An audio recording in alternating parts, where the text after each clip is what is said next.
ராமாயணத்தில் ஒரு சொல்லுங்க. சம்பவம் உண்டு. ம். ராமபிரான் காட்டுக்கு சென்றிருக்கும் போது சீதா பிராட்டியை ராவணன் கடத்தி சென்றார். அப்பொழுது அவர் முனிவருடைய ஆசிரமத்துக்கு செல்கிறார். அந்த நேரத்தில் ராமபிரானுடைய நிலை வெளியில் இருப்பவர்கள் பார்த்தால் ஒரு சாதாரண மனிதனுடைய நிலையை விட மோசமாக ம். அழுது கொண்டும் என்ன செய்வதென்று அறியாமலும் இருந்தார்.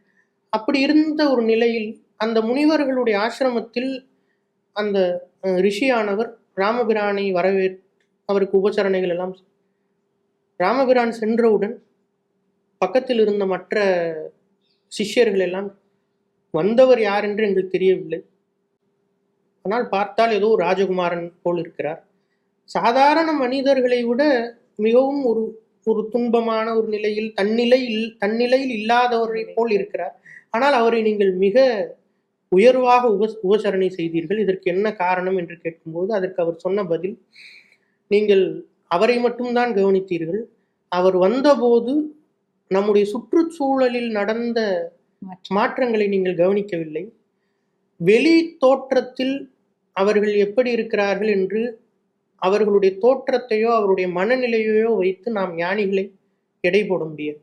ஞானிகளுக்கு கர்ம வினையின் பிரகாரம் வெளி தோற்றத்தில் அவர்கள் சில நேரங்களில் எல்லாவற்றையும் சிரித்துக்கொண்டே ஏற்றுக்கொள்வார்கள், சில நேரத்தில் அழுவார்கள், எல்லாமே இருக்கும், ஆனால் உள்ளே அவர்களுடைய ஞான நிலையில் எந்த மாற்றமும் இருக்காது.